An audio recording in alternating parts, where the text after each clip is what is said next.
baby, don't stop. You can have it. You can have it all. Let's go to the top, baby, don't stop. Love, joy, peace. Good life and family. We'll get success. Let's go.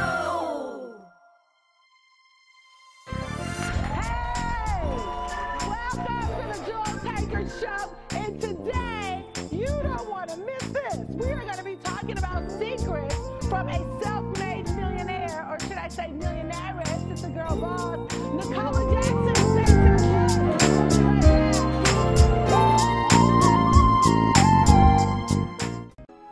Congratulations to the Impact Network and its founders, Apostle Wayne T. and Dr. Beverly Y. Jackson, for now becoming the only African-American founded and operated international Christian TV network, bringing the gospel to Africa, including over 40 countries and 900 million viewers. We salute you.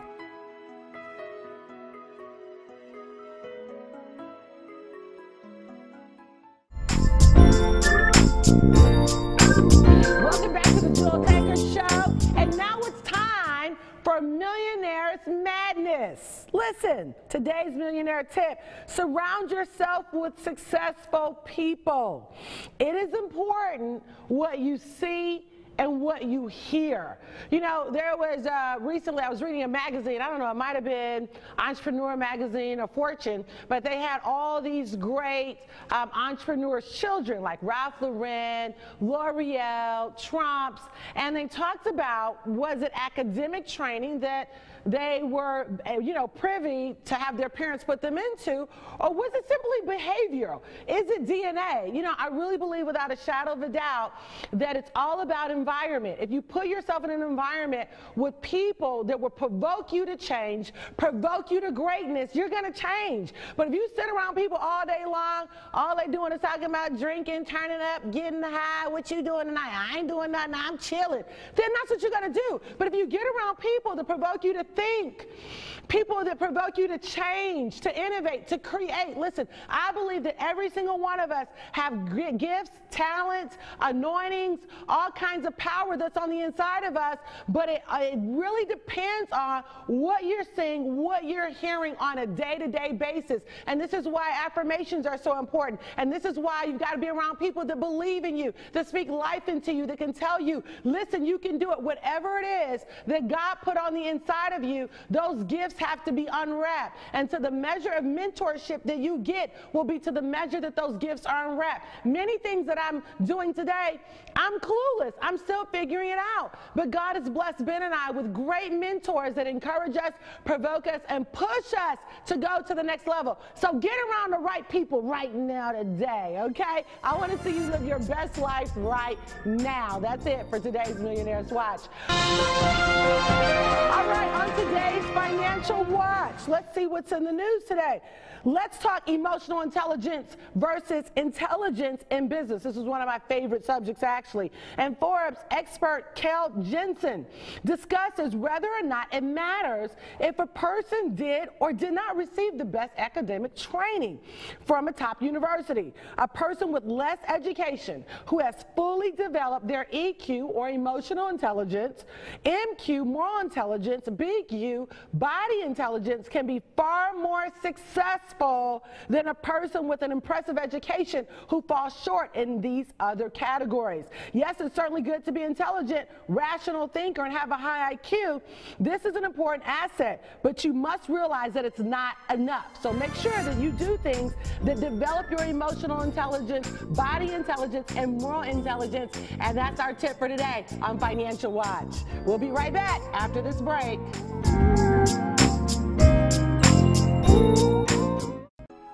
Congratulations to the Impact Network and its founders, Apostle Wayne T. and Dr. Beverly Y. Jackson, for now becoming the only African-American founded and operated international Christian TV network, bringing the gospel to Africa, including over 40 countries and 900 million viewers. We salute you.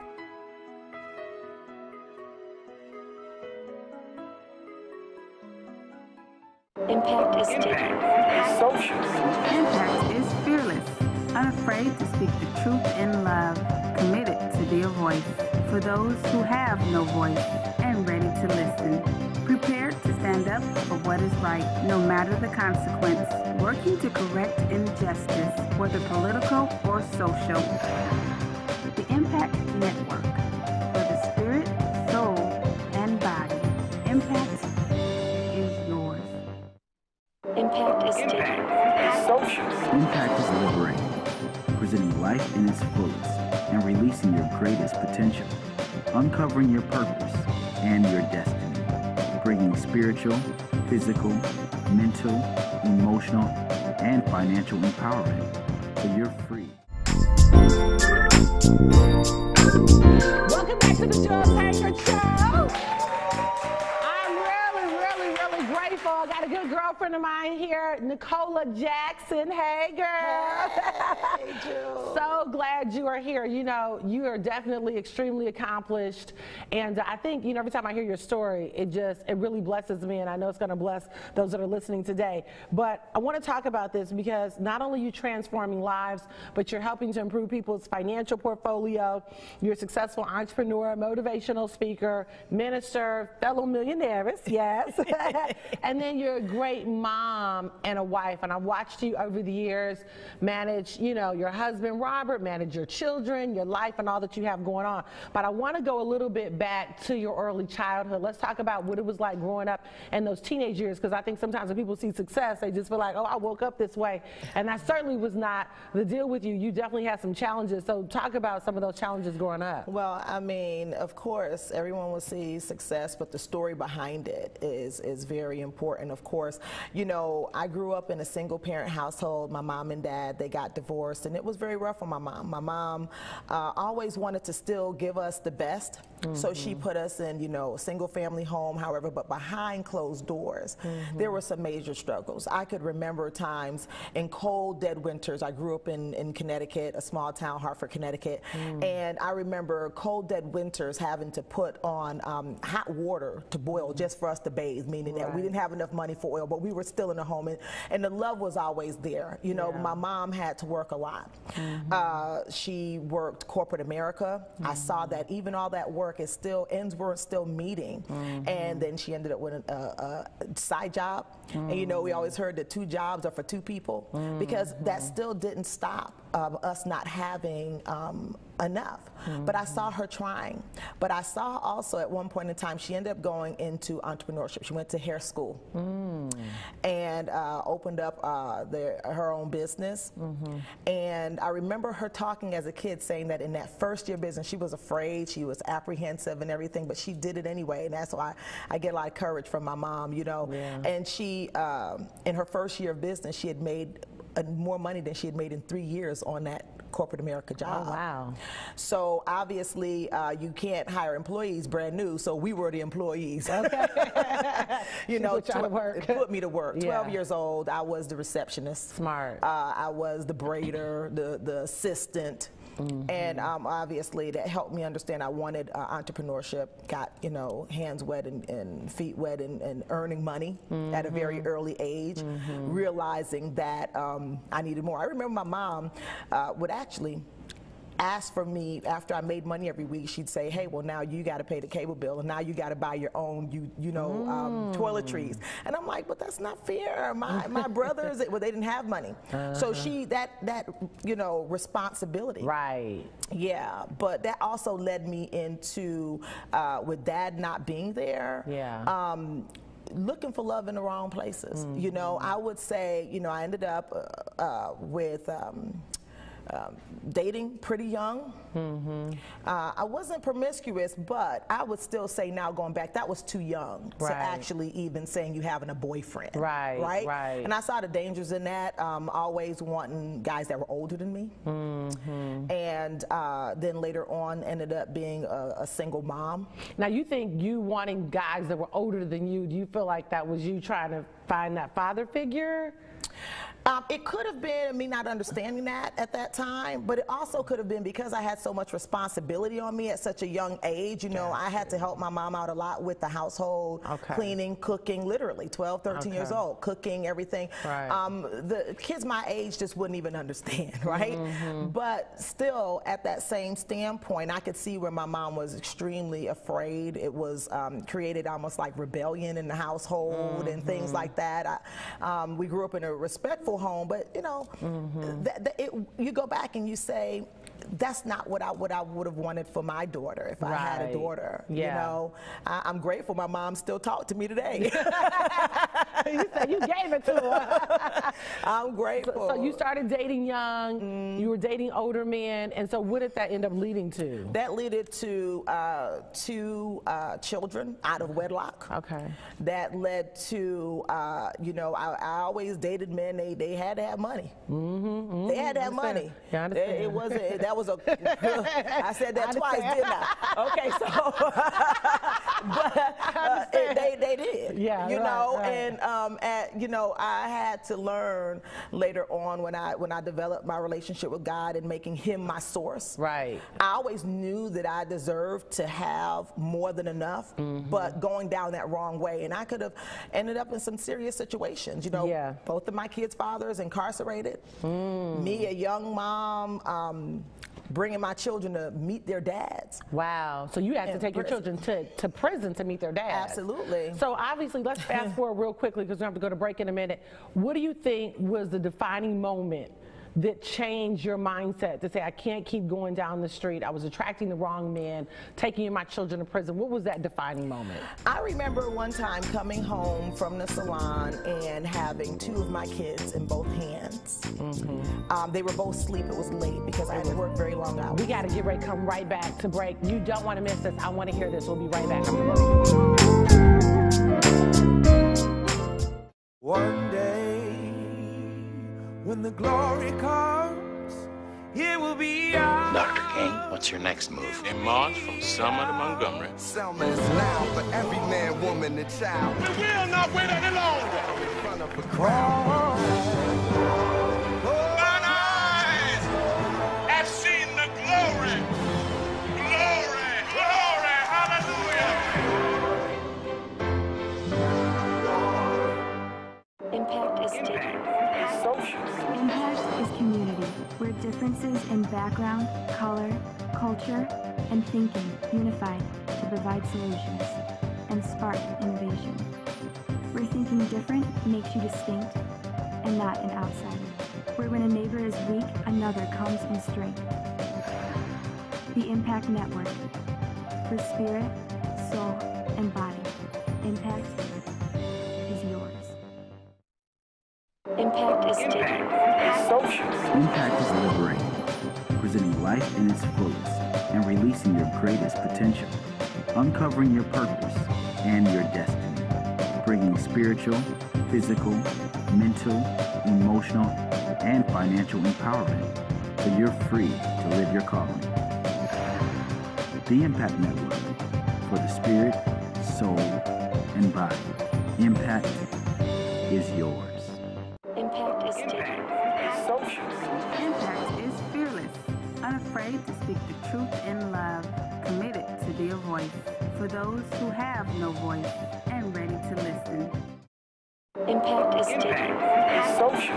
Impact is fearless, unafraid to speak the truth in love, committed to be a voice for those who have no voice and ready to listen. Hey, welcome back to the Jewel Tankard Show right here on Impact. When we were closing out right before break, because I wanted to know what was your defining moment that changed things around from dating the kind of men that you were dating at such a young age, having 2 children out of wedlock. And you said you remember coming home one day with both of your babies in your hand. What happened? And I just, you know, was just so tired, and I dropped to my knees and cried out to God. And I could literally hear Him say that I'm your source. And from that moment, you know, I went into celibacy first for years, and then I began to just really focus on my relationship with God and moving forward. And I realized that now I was starting to flourish. Opportunities started happening for me where I was earning money. It seemed effortlessly, but it wasn't, because every night I was on my knees. That helped me develop a huge relationship with God. I remember seeing my grandmother praying 3 times a day. Didn't understand what she was showing us, but God has been my refuge and my fortress. You know, I know I was probably voted least likely to succeed. Single mom. Yeah. Everybody knew my business. Right. Right. Yeah. But I kept my head up because there was a courage in me that I couldn't sink. Wow. I had 2 kids, and one of them disabled. You know, he was born 1 pound 10 ounces. By this time, I've buried 3 children. Wow. What else could anybody do to me? Right, right. There's no way but up. Yeah, powerful. So you dropped on your knees. You realized, God, you know what? You're my source. Help me. Take my life. Do something with it. And then from that point, opportunities started coming to you. Yes. So you moved, and then eventually you met Robert. I did. Okay. I did. And now you have a blended family. So talk a little bit about that. And then I want to move a little bit into your career, what that's looked like. But I know the family and marriage and success are all really the whole brand of success with Nicola, with you helping other people. What does that look like? The marriage, the career, the blended family, because I know those are a lot of dynamics. It is, and they all go together and make up who I am. I thank God for having a husband who accept that, because as I look back, and many times people say, hey, that's a lot, but it just feels natural to me, right? That we should be winning in all areas of our lives, but winning don't mean trial. You don't have trials. Listen, it's a price to pay, but when you understand that the promises of God are definitely yea and amen, that he wants us to have family, he wants us to have prosperity, and it didn't say it wasn't going to come with a price. You know, a blended family is a challenge, and it is also a decision to say stay together. There were times when I could look at my life and I would say I'm walking out. This is too much. I can't tell you what we hadn't gone through as children growing up, and this person, oh, this is not my dad, this is not, and it's rough. But I made a decision that I was going to honor God by keeping his plan for humanity together, and that's family. Right. That's family. Yeah, that's huge. So tell me what you have going on with your career and how you've been able to try to mix that together with family, because I know it's really important for you to spend time with your family. A lot of women are probably watching saying, I just have a family, I can't do business. Talk about what your day-to-day looks like and what are you doing to help, because you're changing a lot of people's lives literally all over the country. Yes, I can tell you from the standpoint of being an entrepreneur was important. My dynamics of my life, I couldn't work a 9-to-5 and be there for a child who was disabled, and then of course be there for my husband. I love to cook. I love to cook. I love to do things in the home, and but I also want choices. I want to do it in luxury. These are decisions, you know, and once you make that decision, your life needs to back it up. And so what I did pretty much is went into network marketing. No one had ever told me that you could have success there. But I realized that what I was doing, even though I was working long hours, making a 6-figure income, even as a stylist, even doing some real estate on the side, it still wasn't enough. We still have discussions about money, and money could actually break families down. And so it just, epiphany, hey, if money is an issue, go make some more of it. Go earn some more of it. You know what I mean? And, even in Ecclesiastes, King Solomon tells us in chapter 11, 1-6, tells us that we have to have multiple streams. Absolutely, So I ended up in network marketing. That's where we made our first $1 million together, working together, my husband and I. I was in love with you, girl. Working with my husband and I, and guess what? We realized, like, look, we were looking like power couple. But listen, I got to keep it real. We always keep it real, Jill, right? But behind it didn't seem that much power. It was a power struggle. Okay, and so I'm like, okay, now what do you do here? And you always keep coming to those places in your life where it's like working, but they maybe not. Yeah. And you just got to make a decision. You just got to make a decision. So this is what I want to ask you, because we're almost out of time. If somebody wants to get a hold of you, they want to go through your Success with Nicola program, get their credit restored, get their life on track, how can they reach you? You can go to www.successwithnicola.com.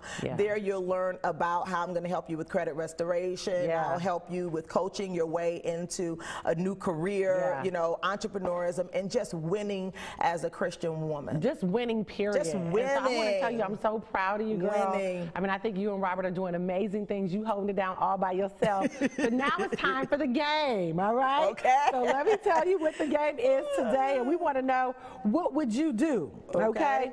Jeff is a Los Angeles firefighter and a single father of 2 beautiful young teenage girls. I know you can relate to this. His demanding job forces him to work late nights and causes Jeff to be away from home, leaving his daughters with no adult supervision. Jeff has some savings stored away, but he's not sure how he can continue to provide and monitor his children. If you were Jeff, what would you do? Jeff, you got to do something different. The way that children spell love is T-I-M-E. We've all been there. We're saying we're doing what we have to do. But we are in America. We have options. Right. Entrepreneurism, where you actually are the one that dictates your advancement, your time schedule. You don't want to keep trading your time for money. Right. Okay? And so if you have some savings, make sure that it's in some great investments, but you yourself needs to be in a business that eventually you can take your hands off and the business is still making money for you. That's so good. So he needs to research something that he's passionate about, where he can do a business, because his daughters are, and they're teenagers too. Ooh. You didn't want to have me as your daughter. No, I'm just joking. But for real, that was pretty good.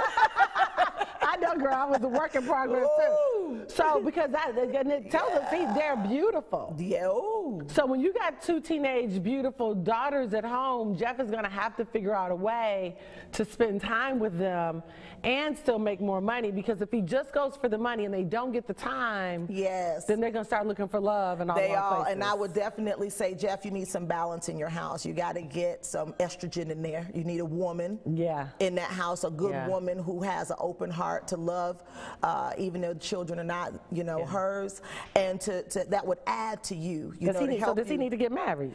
Absolutely. Absolutely, you need to get married. Yeah, he needs to get married. Because he don't need to shack. No, don't do the shacking. Listen, there are consequences for the shacking. Let's get it right. Let's get it right. Let's get it right.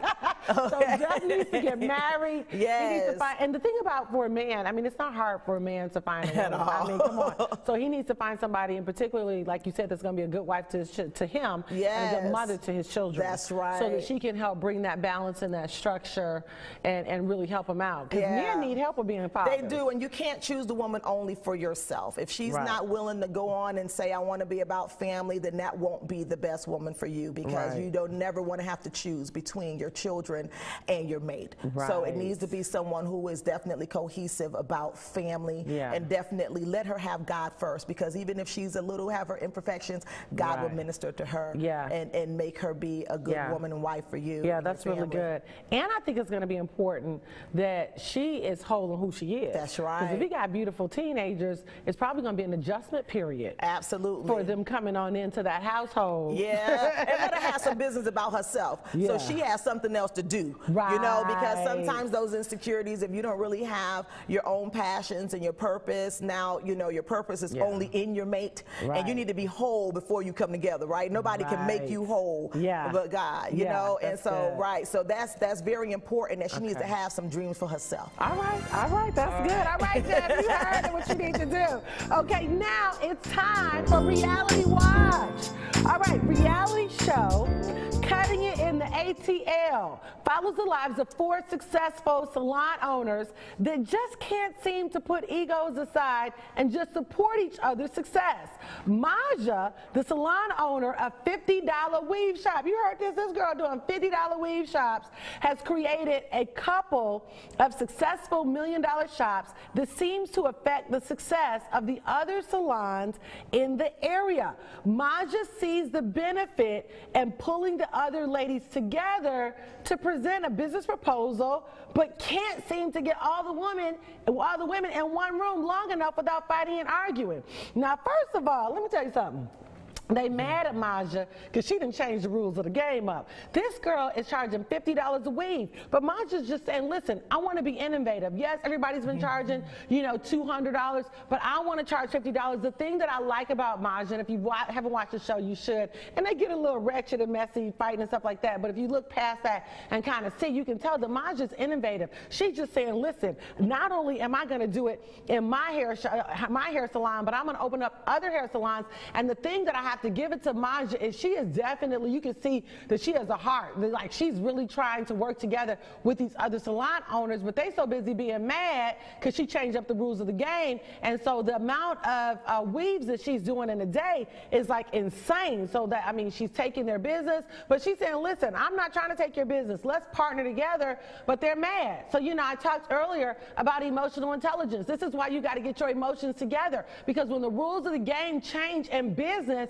you cannot afford to just keep sitting around and being offended with somebody. You'll stay offended and be broke, okay? You'll stay offended and be mad. So you need to, you know, in this particular instance, if you see this show, look at your own business and say, hey, am I acting like Maja or am I acting like the other girls? You know, am I too busy being mad at her to change the rules of the game, or do I need to get with her? This is why partnership is so important and staying open. Listen, all the ideas don't have to come from you. Some of the best ideas that we have on the Jewel Tankard Show or Thicker Than Water or in my Millionaires Club don't come from me. They come from my team. They come from other people that I will allow to speak into my life. So it's important, I think, in business that if you're going to stay at the cutting edge, understand that though you may have been working in business by yourself for a while, or maybe just one other person, a lot of times to take your business to the next level, you're going to have to get other people on your team that can help you. Never be afraid to sit down and hear a person all the way out, especially if they have results. And if you don't like nothing else about Maja,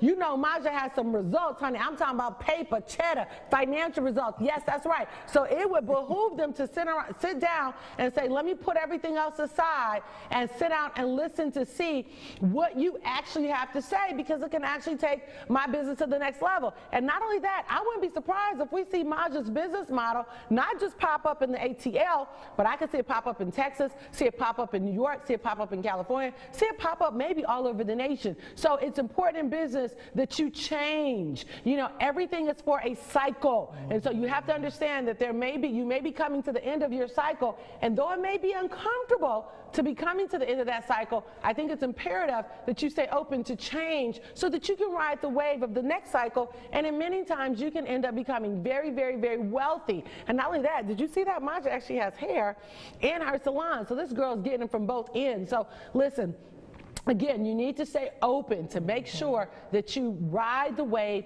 that you change with the cycle, that you stay open to partnerships. Always listen to other people. Listen to them all the way through, even if you don't like their personality. Listen, I can tell you right now that I sometimes have to do business with people that I'm not crazy about their personality, but you can't deny that they're gifted, they're talented, and they got great information. So I need to at least be open to hear it, okay? So next time you get a chance, check that out and tell me what you think about it. And remember, thank you for tuning in on Jewel Tankard Show. Remember, you can have it all. See ya.